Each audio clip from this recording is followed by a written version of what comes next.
Estamos em mais um episódio do podcast Alts. Hoje aqui com a nossa Stephanie Cordeira, sócia, parceira, fundadora aí do Alts junto comigo, e a doutora Márcia Bezerra. Seja muito bem-vinda. Vai Olá, contar um pouco da sua trajetória profissional, um pouco também das suas experiências individuais e pessoais, e vai ser um episódio bem legal. A senhora poderia se apresentar para a gente, doutora? olá, boa tarde, bom dia, boa tarde, boa noite. Eu sou Márcia Bezerra, sou mãe atípica de uma jovem de 27 anos com autismo, formada, jornalista e sou advogada, atuo na defesa dos direitos das pessoas com deficiência como um todo. Para mim é um prazer estar aqui, sempre tentando levar mais informação para o nosso público. Sensacional. O episódio de hoje vai ser um episódio que a gente já estava querendo fazer há um certo tempo. Hoje nós vamos falar sobre a busca do diagnóstico, como que é essa reação dos primeiros sinais e depois que você recebe esse diagnóstico, o que você faz e como que você inicia essa caminhada em busca dos direitos dessa pessoa que acabou de receber esse laudo, esse diagnóstico também. Então, hoje a doutora vai ser crucial para debater esse tema com a gente. Estamos muito felizes pela sua presença aqui. Muito obrigada. Doutora, é um prazer estar aqui, né, com a senhora. A gente queria muito saber como é que foi, né? Com quantos anos você conseguiu, né, entender ali que tinham sinais, né, do autismo, conseguir fazer essa intervenção. Como é que foi para você? Então, a minha filha tem 27 anos, então, na ocasião, é importante esclarecer esse marco temporal que não havia essa quantidade de legislação que nós temos atualmente para proteger as pessoas com alguma deficiência. Então, com 2 anos na escolinha, eu já percebia que tinha alguma situação ali. Ela é minha única filha, mas eu já via que dentro da turma ela era a única que não falava.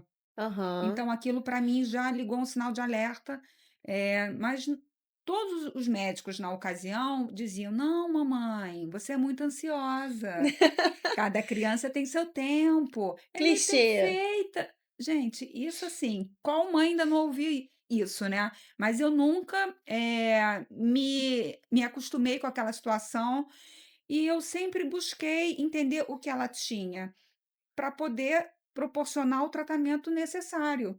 Então, o que quer que fosse, eu falei: "Não, eu preciso entender o que a minha filha tem e quais seriam as necessidades dela, para que eu possa ajudar de uma maneira efetiva". Então, ela fez todos os exames possíveis e imagináveis e foi fazendo testagens e fui mudando de médico, até que eu consegui descartar todas as possibilidades e chegar no diagnóstico. Isso demorei 4 anos. E quanta demora, né? O quanto tempo a gente acaba perdendo ali, né, nesse processo da investigação, né? Vendo o seu relato, eu lembro muito do meu também. Eu passei por 5 neurologistas para conseguir o primeiro laudo do meu filho. Eu iniciei nessa busca com 1 ano e meio. E eu só consegui ele com 3 anos. Então, assim, é muita coisa. É como você falou, toda vez a gente escuta muito, né? Que mãe não escutou? Ah, é falta de parquinho. Aí veio a pandemia. Não, isso é coisa da pandemia. Vamos com calma, sem ansiedade. E isso corrói nosso coração. Porque quando você tá ali no dia a dia, a gente sabe que as dificuldades dos nossos filhos impactam muito, não só para eles, mas também pra gente. E dói demais, né, nosso coração, a gente não poder fazer mais por eles. Então, realmente, a gente precisa ir em busca, né? E é perfeito quando você diz que, independente do que fosse, mas eu precisava saber o que que era. Que eu acho que muitas vezes falta isso nas famílias. Exato. É, querer saber o que que é, né? Querer porque quando a gente recebe o laudo, ele é só um papel. Exato. Mas ele é um papel importante para a gente poder entrar com a intervenção Uhum, adequada. uhum. A gente quebrar, né, todos os estereótipos que vêm com aquele papel. Então é muito importante. Muitas famílias elas têm muito medo desse diagnóstico e fogem muito disso. Isso é muito prejudicial para as nossas crianças e para os nossos adultos. Muito. Infelizmente, existem famílias que negam o diagnóstico, né? Apesar da gente ver sinais claros em algumas crianças, a gente vê também famílias que não querem ver aquela situação. Uhum. O diagnóstico, eu entendo que ele seja libertador. Porque a partir daquele diagnóstico, você começa com as terapias, você tem possibilidade de proporcionar uma perspectiva de vida adulta futura para o seu filho. Totalmente. Porque sem isso, sem as intervenções no tempo certo, né, para aproveitar a plasticidade cerebral, Completamente. você está inviabilizando a independência do seu filho, o crescimento correto dele, né, os ganhos possíveis, porque isso a gente vai entrar no outro temor das famílias. Nós não duramos para sempre. Nossa. Então, assim, o que será do meu filho quando eu não estiver mais aqui? Então, essa é uma preocupação que eu tenho com a minha filha. Eu estou sempre preparando ela no caminho da independência e para que ela tenha uma perspectiva de vida adulta sozinha, independente, que ela tenha a vida dela, que ela tenha o dinheirinho dela. E eu falo isso muito com as famílias que eu atendo, né? Vamos preparar nossas crianças, né? Então, tudo que for possível proporcionar no momento, ali, enquanto elas são pequenas, vamos embora, entendeu? A gente fala muito sobre isso, né, no nosso dia a dia com as Sim. famílias, da gente criar o máximo de autonomia, a gente criar as crianças para o mundo, deixar eles arriscarem, eles errarem, para que eles possam entender, né, trabalhar ali com a resolução de problemas, porque isso é muito importante. Durante seu processo de investigação, você conseguiu ter uma rede de apoio do seu lado? Se você teve, qual foi a importância dessa rede de apoio para você? Olha, eu nunca tive uma rede de apoio. Eu morava numa cidade do interior e depois que eu tive o diagnóstico, eu voltei para o Rio de Janeiro. E eu sofri muito com isso. Por isso, hoje em dia, o que eu puder fazer para uma mãe atípica, eu faço. E falo sempre, prego essa importância de termos uma rede de apoio. Seja um vizinho, seja um especialista, seja um funcionário, alguém. A gente precisa se proteger em rede, porque o que eu não sei, a outra sabe. Talvez você me ajude em alguma questão que eu posso te ajudar em troca. Enfim, a gente precisa trabalhar em rede, senão a gente não avança. É muito importante, né, essa troca de experiência, esse apoio. A gente sempre fala muito sobre isso. As famílias, elas estão muito sensibilizadas, Isso. né? E a gente encontra famílias que negam esse diagnóstico, famílias que não têm esse apoio, famílias que muitas vezes a criança não vai para a escola porque a mãe precisaria, né, estar junto, porque a escola não aceita essa criança, não tem ali de forma adequada para atender aquela criança. É muito difícil também a mãe trabalhar. Então, a família brasileira, né, ela tem essa rotina, né, de colocar a criança na escola, de ir para o seu trabalho, e muitas vezes isso sem apoio se torna muitas vezes impossível. E a gente olha assim, e como que a gente pode ajudar, né, essas famílias? Então, a gente até traz muito isso no projeto, porque a clínica ela vem justamente para isso, para poder apoiar essas famílias. Para muitas vezes o apoio que você não encontra na sua família, Uhum, a gente conseguir dar lá na clínica.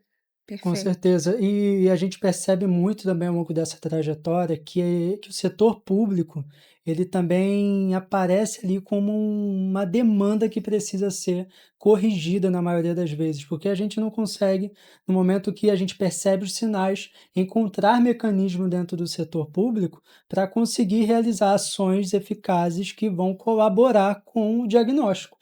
E é isso que eu queria saber também da doutora, se no momento em que ela começou essa investigação, ela conseguiu receber algum suporte do setor público, seja nem até mesmo da defensoria, que acredito que Uhum, até então a senhora ainda não tinha terminado direito, né? uhum. Então, assim, como que foi esse processo? Como que o Estado ele se mostrou para você durante esse período? Você precisou buscar todas as vias particulares mesmo? Olha, na minha época, eu ainda não tinha acesso a essa quantidade de legislação, né, nós não tínhamos acesso a isso. Hoje em dia, nós temos leis que amparam e que, de alguma forma, elas beneficiam as pessoas com deficiência. Infelizmente, isso não é questão de garantia de direitos, por isso temos os advogados, cada vez mais advogados especializados, e a defensoria também, que tem atuado de maneira bem efetiva com as famílias, porque são famílias sufocadas, né, financeiramente. E você ter uma criança com algum tipo de deficiência é caro. Muito. Então, sem um amparo do Estado, fica impossível.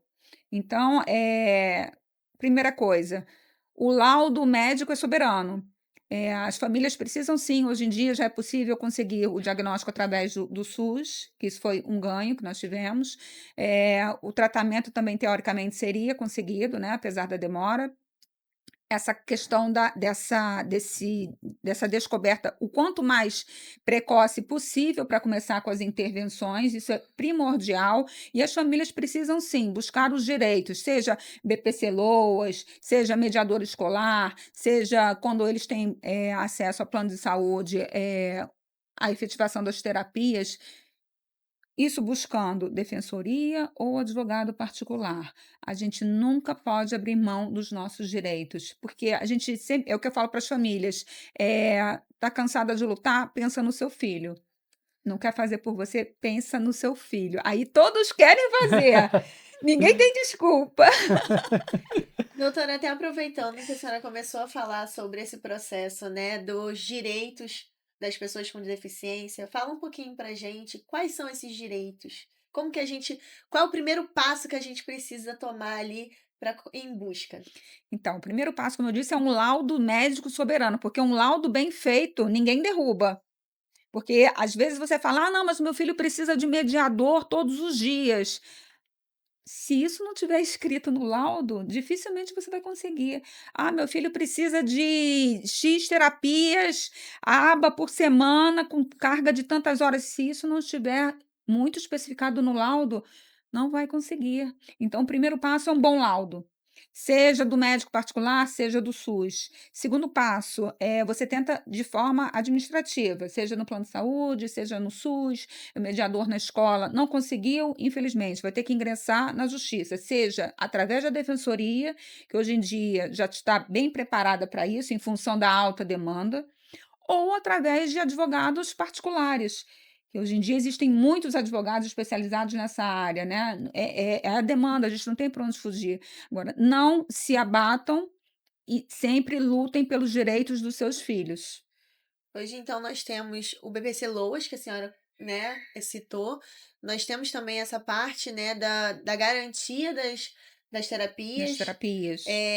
E essa parte da mediação também pode ser vista, né? Mediação também, aí temos o auxílio transporte, né, a carteirinha de identificação dos autistas, temos a prioridade no atendimento, temos alguns benefícios na questão de redução, né, de tributos, acesso à diferença de IPVA, enfim, temos alguns descontos tributários que é justamente para tentar ajudar essa carga financeira pesada, né? Sim. E ela teve acesso a alguns desses benefícios. Sim, a minha filha hoje em dia, eu como advogada, agora tenho acesso a tudo, né? É até desleal isso. Agora ela tem acesso. Não, filha, vamos lá, você tem direito, é direito. E até porque eu vejo na minha filha e falo, filha, olha só, você tem uma missão. Você precisa mostrar para as outras famílias que é possível. E é incrível quando a gente olha você falando, né, que ela se formou, que ela é jornalista. O quanto Sim. isso, assim, pelo menos pra mim, assim, eu acredito que pra todo mundo, isso acalenta nosso coração. Muito. Porque hoje, quando meu filho tem 6 anos, eu sei que eu tenho muitas conversas com o pai dele e a gente olha e fala assim: o que será que ele vai ser, né? O que ele vai querer ser? Será que ele vai conseguir, né? Cada fase é uma dúvida. A gente fica ali, assim, querendo, muitas vezes, até fazer por ele, tentar, né, proteger ao máximo, colocar num potinho e guardar com a gente, mas a gente sabe que não pode. Mas é muito gostoso ver você falando da sua filha, porque a gente vê o quanto de orgulho que você tem dela, o quanto é emocionante e dá muita esperança para as muitas famílias. Exatamente. Esperança. O meu objetivo é que ela seja uma pessoa independente e ela leva essa esperança para as outras famílias. Eu fui mediadora dela na faculdade, eu fiz questão. Eu perguntei, filha, o que que você quer ser agora que acabou o ensino médio? Ela falou, quero ser DJ. Eu falei, filha, olha só, você vai ser DJ. Tudo bem, você vai ser DJ, mas o que que você quer estudar de fato? Depois que você se formar, tiver uma graduação, você faz o que você quiser. Quero ser pipoqueira. Tranquilo. Aí ela, então tá bom, eu quero ser jornalista. Falei, então vamos embora. Aí a gente fez Enem, ela fez Enem. Falei, mãe, tô com medo. Falei, não tem problema, vamos me matricular no Enem também. E aí a gente fez, ela passou no primeiro semestre, eu deixei sozinha. No segundo eu falei, não, começou a pipocar. Eu falei, peraí, consegui autorização e passei a ser mediadora dela, tempo integral na faculdade. E ela foi. Veio a pandemia, ela não desistiu, apresentou TCC, fez tudo direitinho, foi aquela coisa super emocionante e se formou. Então eu falei, filha, tá vendo como é possível? É claro que ela tinha dificuldade em algumas disciplinas que eram mais abstratas e tudo mais, mas em outras ela ia sozinha, eu não sabia nem o que ela estava fazendo. Então, é tudo dentro das habilidades de cada um, sempre respeitar as habilidades, identificar quais são as potencialidades e investir naquilo que eles crescem. É impressionante que a gente tem dentro desse relato também duas questões que estão sempre em torno desse tema de evolução daquela criança que se torna jovem, que daqui a pouco se torna adulto. Então eu queria entender também como que foi a sua dificuldade, a dificuldade dela também no processo escolar. Se o acesso à escola foi fácil, a gente tem relatos de pessoas que recebem negativas de escola, e não são poucos esses relatos, né? Então, como foi esse processo? Ela teve acesso à escola sem tanto preconceito, e o acesso ao mercado de trabalho também teve um acesso mais inclusivo, sem tantas dificuldades do sistema? Não, olha, esse processo escolar foi bem doloroso. Ela mudou de escola, imagino que umas 15 vezes. Eh, não haviam, profissionais disponíveis, naquela época não era possível ter um mediador, e era sempre ela era colocada como a aluna problema, que ninguém sabia lidar. Então, mas eu nunca desisti. Ela sempre mudou de escola até que a gente conseguiu uma escola, religiosa, e ali me permitiram que eu colocasse um mediador, que na ocasião era financiado por mim mesma, não existia essa outra possibilidade, e com esse apoio ela conseguiu. Ela foi alfabetizando, ela foi progredindo aos poucos, ela tinha o apoio que ela precisava para poder caminhar, que era o que eu precisava. Eu entendia perfeitamente que sem aquele suporte ela não ia conseguir. Então, isso para mim não era demérito. O que eu pudesse fazer por ela, eu faria. Depois, posteriormente, né, quando chegou no ensino médio, eu deixei ela cursar dentro de uma escola do Estado, onde eu entendi que ali ela teria, sim, os direitos dela garantidos. Eu tive muito apoio da Secretaria de Educação, eram reuniões quinzenais que eu fazia, também assim, um acompanhamento muito de perto com os professores e tudo mais. E é claro, aí entra o fator humanidade, né? Alguns professores faziam adaptação curricular, como o professor de química, ela teve um professor de química maravilhoso que ia para a cozinha da escola com ela ensinar química. E ela teve outros professores que saíram gritando da sala, dizendo que não iam dar aula para autista. E eu falei: olha, a gente vai sair daqui direto para a delegacia. E era nesse nível. Era E o quanto é sempre uma guerra, né? É, sempre. as famílias típicas, elas não conseguem entender muitas vezes o porquê que uma família atípica briga tanto. As pessoas me questionam o tempo inteiro: por que você briga tanto? Gente, vocês não têm noção da quantidade. Se você for na padaria, é uma briga por conta da fila.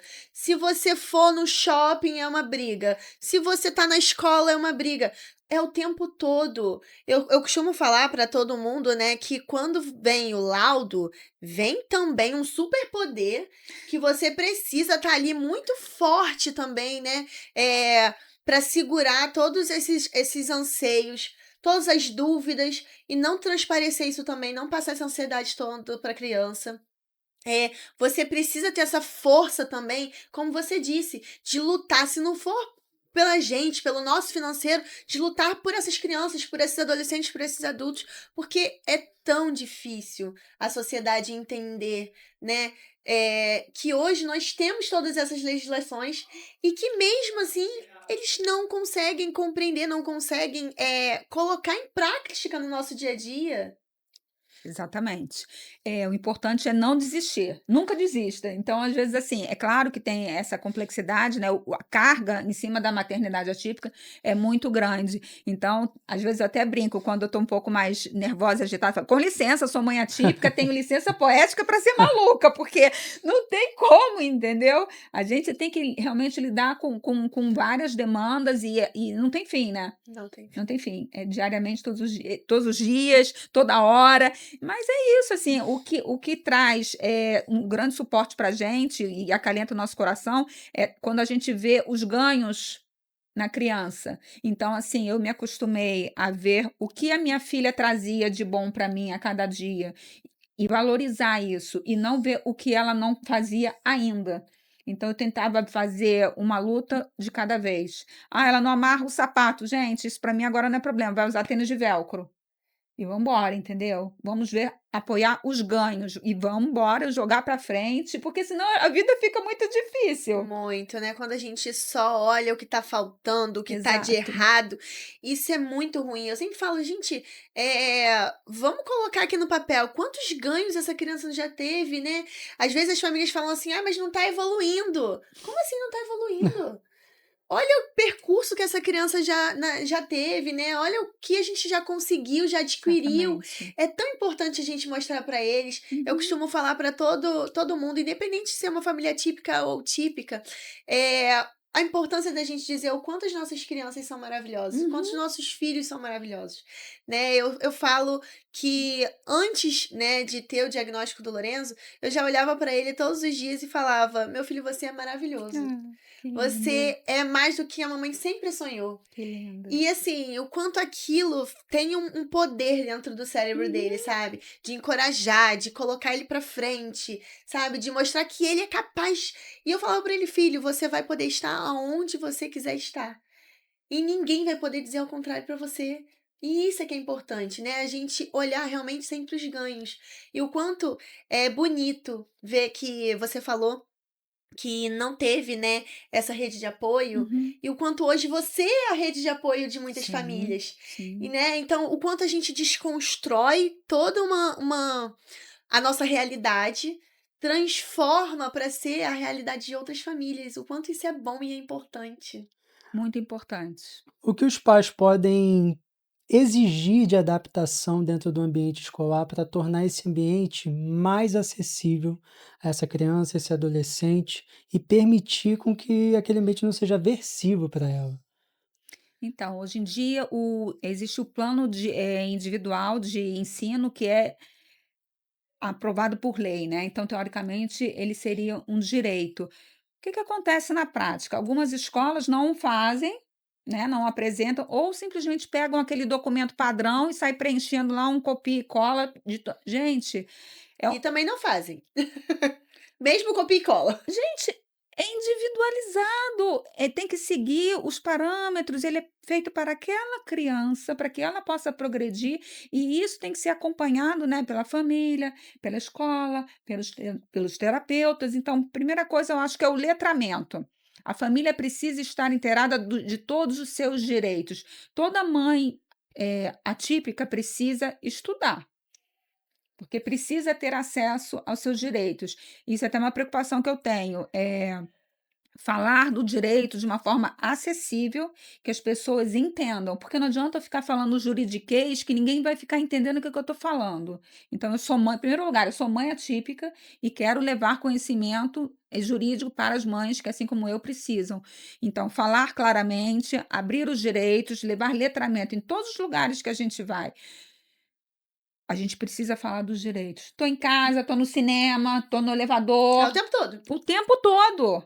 A gente tem que falar. Ai, Maçã, você só fala disso? Sim, eu só falo disso porque em alguma hora vai entrar na cabeça das pessoas. Aos poucos vai Eu entrando. fiquei aliviada agora que você falou que você só fala disso. Porque é o tempo todo. Eu só falo disso. As pessoas falam assim, Stephanie, tem outro assunto? Não. Desculpa, mas faz tanto parte do meu dia a dia, faz parte de quem eu sou, que a gente se transforma, né? Porque você você se formou, né? Em direito justamente por conta da sua filha. Eu vim para a área terapêutica por conta do meu filho. E o quanto a gente vê mães, né, pais, realmente se transformando, se reinventando justamente por conta desse laudo, né? E isso é tão bom, tão gostoso de ver, porque somos uma comunidade muito grande hoje. E aonde a gente vai, tem sempre uma família necessitando daquela palavra que a gente tem. E isso é muito bom. Com certeza. É importante a gente falar e a gente dar visibilidade para os meninos, né? Eu faço parte de um projeto chamado HD Sunflower, que é o colar de girassol. Então, eu achei muito engraçado. A primeira vez que eu dei o colar de girassol para minha filha usar, ela falou assim: Mãe, estão me tratando diferente. Ela verbalizou isso. Então, quando ela anda no metrô, que eu ensinei ela a andar de metrô, ela foi treinada para isso, ela fala: Mãe, hoje não me deram lugar, não. Falei, filha, tudo bem. Ela só me dá um lugar quando eu tô com você. Eu falei, ih, tô com medo de mim. Mas ela usa o colar e ela faz questão de mostrar. Hoje em dia, ela tem orgulho de mostrar. Eu sou uma pessoa com autismo. Então, quando ela tem a sobrecarga, ela começa a pular e ela fala: Mãe, ninguém falou nada, eu tô com o meu colar. Aquilo é para ela como um escudo. E eu acho que assim, importante a gente tirar essa carga de cima das crianças. Sim, Porque não é demérito, é uma qualidade. O autismo não vai definir quem é aquela criança, nem quem será aquele adulto, sim. né? Nós temos esse dever de proporcionar tudo que tiver a nosso alcance para que eles tenham uma vida futura boa, para que eles tenham uma qualidade de vida, cada um dentro, né, do seu espectro, das suas habilidades, e vamos embora, vamos ser felizes, gente. O negócio é ser Ela feliz. chegou a ter acesso às terapias? Ela teve acesso a terapias após os 6 anos, que foi quando ela teve o diagnóstico. Ela ainda faz alguns grupos. Recentemente, ela participou de um estudo na UERJ, que era um grupo de habilidades sociais, com jovens contemporâneos, né, na faixa de 25, 27 anos, e todos têm as mesmas demandas. A gente vai vendo que as demandas acompanham a faixa etária, né? Então, aí namoro, emprego, eh, autonomia, alguns querem morar sozinhos, enfim, né, são outras questões. Sim, cada fase é uma fase. E até mesmo falando sobre todo esse processo, a gente vai ter agora, né, a caminhada de conscientização do autismo. E aí a gente queria muito trazer, né, esse assunto também para o nosso podcast, justamente porque a gente sabe da importância disso tudo. Nós vamos estar preparados, né, para estar em busca de todos esses direitos na caminhada. Então, a Altis, ela vai estar marcando presença. Nós fizemos, né, também esse ano blusas justamente para a gente poder estar todo mundo lá bem bonitinho, padronizado. Então vamos estar, né, entregando alguns brindes, vai ser super legal. Então eu já aproveito aqui para convidar todos vocês e eu gostaria de saber, né, o que a senhora pensa com relação a essa caminhada? Como é que a gente pode agregar cada vez mais esse público? Como que é para vocês? Essa caminhada é super importante, é um momento de conscientização das famílias, é um momento que a gente mostra para a sociedade como um todo, estamos aqui, existimos, necessitamos de apoio, de empatia, que eu acho que é o que a gente precisa atualmente, né? A gente precisa olhar para o ser humano com empatia, com coração, com acolhimento. Então, independente do que essa pessoa que tem alguma deficiência tem, a gente, primeiro passo é acolher e normalizar as diferenças. Somos todos diferentes, né? Cada um dentro da sua especificidade. Então, primeiro passo é esse, gente, acolher e ser feliz. Que maravilha! E eu espero, né, que a gente possa se encontrar nessa caminhada, todos Com o nós. maior prazer.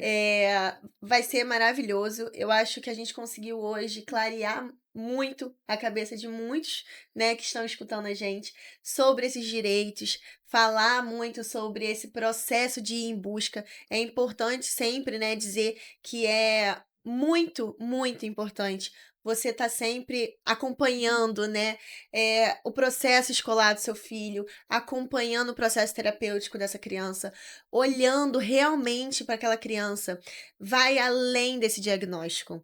Olhe para as crianças, olhe para o seu filho, preste atenção neles, que eu tenho certeza que eles vão evoluir muito.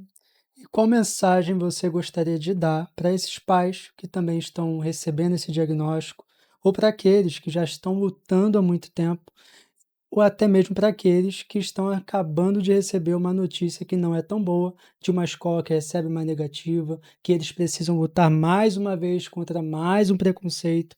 Essa mensagem que você entrega para esses pais e também para esses filhos. Primeira coisa, o diagnóstico ele não é o fim, ele é o começo de tudo, começo de uma caminhada, de muitos desafios, sim. Não vou dizer que é uma caminhada fácil, mas é uma caminhada de muito sucesso, porque a gente vê os ganhos efetivos quando a gente começa a dar o tratamento adequado para os nossos filhos. Então, isso é muito importante, proporcionar uma vida saudável, cumprindo todas as necessidades dentro do nosso papel de pais, né, para que essas crianças, se desenvolvam e tenham um futuro feliz. Eu acho isso muito importante. Esse foi mais um episódio do podcast Altos. Muito obrigado, doutora Márcia Obrigada a Bezerra, Obrigada, vocês. por doutora. contar a sua experiência, por também entregar ali um pouco do seu conhecimento teórico e também elucidar algumas questões que ainda são muito presentes, né, no nosso dia a dia. Então, foi um episódio incrível. Muito obrigado por isso, Obrigada a doutora. vocês. Muito obrigado a Stephanie também. Obrigada. E muito obrigado a vocês que conseguiram assistir. Até a próxima. Tchau, tchau.